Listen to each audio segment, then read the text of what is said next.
It's Dr. Lalith, Dr. Amanda, Mr. Davies,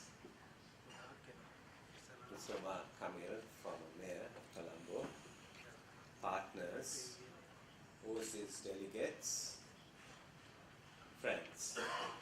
First of all, let me thank you for inviting me to be here and to take part and also to listen to what was being shared. Now I looked at the content and it said social enterprises and SMEs, sustainable development and poverty reduction. So I can see that you're going to have a very interesting, useful, intellectually stimulating discussion on enabling ecosystems for social enterprises and also on alternative finance and social investment. I would have really liked to have participated more completely. Also, looking at the agenda, I realized that Anushka and Shanaka were going to have a conversation, and I heard a little bit about the company, and I would have been really intrigued in actually knowing what the motivations are behind this. And when I looked at the fact that there were 7 speakers, or 6 speakers, or whatever the number was in the opening, I had the same feeling like somebody else, that I thought of actually not speaking.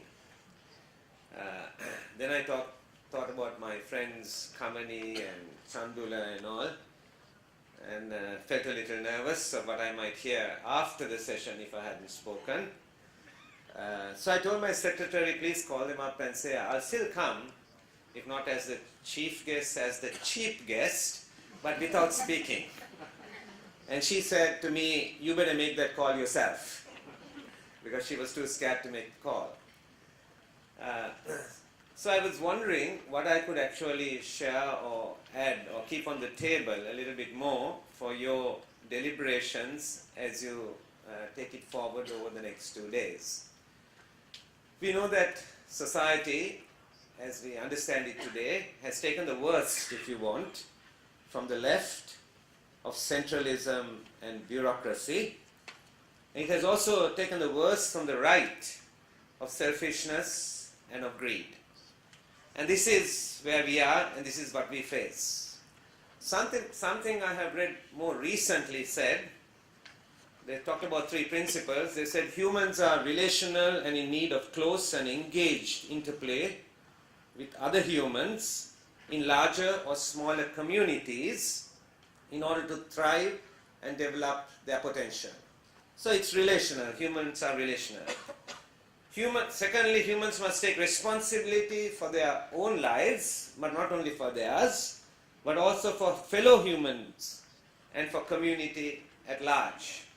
So that was the second principle. And the third principle was humans have inherent dignity. No individual or no society can violate that individual's human dignity. So thinking about these 3 principles and then trying to balance it against the paradigms we know between socialism, if you want, and liberalism, if I were to put it in another way, which are in a sense alike, these principles are at odds with both individualism and collectivism. And the question is then, what is actually the way forward? We are different in order to know our need for each other. To be human is to be dependent. Freedom is not just tied to freedom from oppression of other individuals, but it is also freedom from systems, structures, and institutions.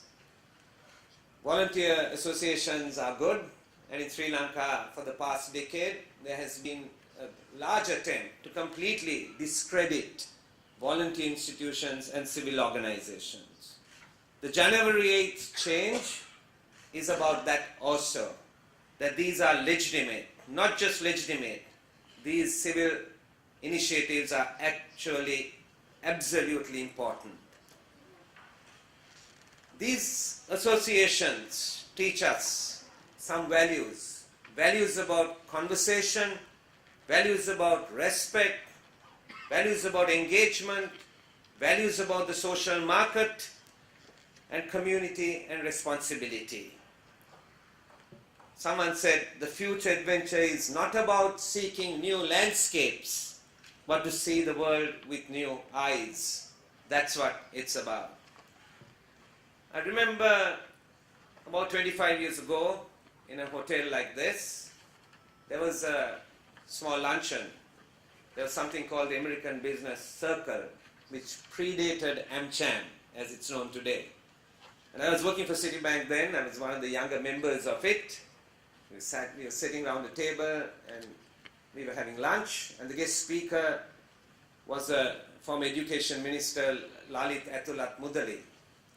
And he walked in there and he stayed for a very short while, and he talked a little bit, and I asked him a question. I said, I want to know why your government does not permit civil society and private persons into the education space. Because as some of you will know, Sri Lanka had private schools and they were taken over in 1961 with one act of parliament. And since then, the education system has been dominated by the state. And I was asking this question, and he just shut me down completely and didn't allow me to say too much. I guess I was also very young compared to the rest of the crowd there. And once lunch was over, he excused himself. He said he's getting late, he has to be in parliament. He came round the table, he patted me on the back, and he just called me aside, and I walked with him to his car. And he said to me, Eran, I agreed with your question, and I agreed with everything that you were saying. But he said, the space is not provided for me to actually let my views known, because if I were to let my views known, by the time I get to parliament, it will already be known by the leaders of the country. And therefore education is the domain of the state, he told me. But that's not my private view. So I remember that experience.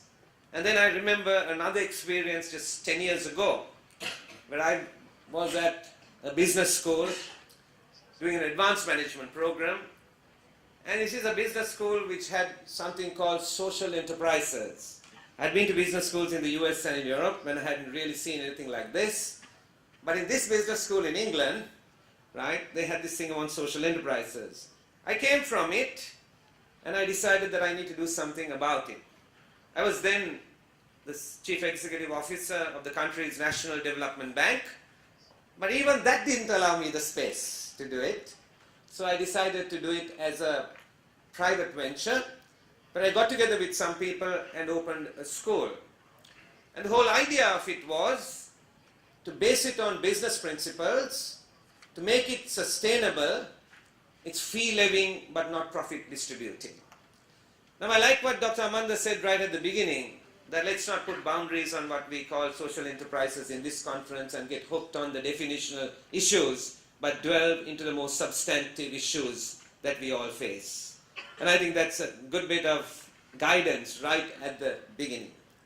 But I would like to leave this with you. There's something I've been thinking over the last 10 years, which obviously I have not been able to do anything about, and probably won't be able to do anything about in the foreseeable future because of time constraints, is that for enterprises, we have a Companies Act in this country. But maybe we need a Social Enterprises Act in this country. And maybe one of the outcomes, or if your deliberations could be, is to actually debate that. And maybe form yourself into a small group which could do the preliminary work before we get to government and to parliament and to the discussion. And as it was explained at the beginning, there are many, many different definitions, and you may not be able to encompass all those definitions in one act. But certainly, when we look at education, for example, and we look at schools and universities in other countries, it can be in England, it can be the Oxfords, the Cambridges, the Harvards, whatever it can be, where people actually donated and then institutions were created which are fee-living, which are sustainable, but which are opening the social space, the space for equality of opportunity. So that's something I would like to leave on the table. I think the one main point I would like to drive at before I conclude is the point that behind all this thinking somewhere is lurking ethics, or ethics strikes at the heart of what it is to be human. Purpose, ideals, the meaning of life, and why we get up early morning and get so fired to come here, as our speaker said this morning. Without ethics, it's more greed, it's more wealth, it's more chaos, it's more the abuse of power. What kind of world do we want to live in? Which we heard today. Our dreams, homes, passions, desires, aspirations, and motivations. Ethics is about telling us about the future, what is right or wrong, what is desirable or undesirable, what is moral or immoral. Amanda in her presentation said, somewhere in her presentation said, we have one planet and we need to remember it. But I would go beyond that. Who knows, in the next 50 to 100 years, that we might discover that even if there is no life on another planet like it exists on this planet, we may discover that there are resources that we could tap into for the advancement of our planet. That's just a possibility. And why I'm taking that beyond is, ethics is beyond that. It's not dependent, if you want, on scientific discovery. Ethics is about our future rather than my future. About the greatest good for the greatest number of people. It is connected to sustainability. Every people's group has its own culture, its ethical code, its religions. Every people's group has this. The question is, can there be a universal ethic which will shape our future? Particularly when we are talking about business, which brings everybody in a sense together despite their cultural backgrounds. Life is short. It's far too short to do things you don't believe in. That's one reason people ask me often, why do you leave the private sector and come into politics? Everyone else is doing it is often the reason we say, or I give as an excuse for continuing to do the things the way we do it. Some say, I will only sell what I believe in, whatever it is, in your social enterprise. The test is, will this decision of mine make our world a better place or make it a worse place?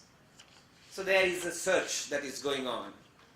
In everything you have said this morning in every presentation, it's obviously underlined by ethics. But I'm just putting it openly on the table, that we need to start thinking about it. The search for human happiness. I won't repeat the stories which you are all very familiar with from Bhutan to everywhere. But as one author put it, Patrick Dixon put it in the book, The Future of Almost Everything, and he called it happinomics. He said happiness is developed in developed countries as a mid-range income, good friends, stable marriage or partnership, strong faith or spirituality, liking your job, living in a democracy. A survey of 65,000 people in 65 countries showed that the people in Africa were the happiest. That's 83% of the population, where in Europe it was only 26% of the population. So it's telling us something about dimensions beyond the dimensions that we conventionally use and we were told about this morning on actually measuring progress, which many economists like myself are basically hooked on. And the other issue that I think came out in the discussion today was the whole issue of the 1% owning the giant piece of the cake, the issue on social justice. So social enterprise must become more than tinkering or re-engineering with the capitalist paradigm. I wish this deliberation the very best, and I hope of your deliberations and conclusions that Sri Lanka, like all the other countries here, will benefit. So I wish you all the best. Thank you.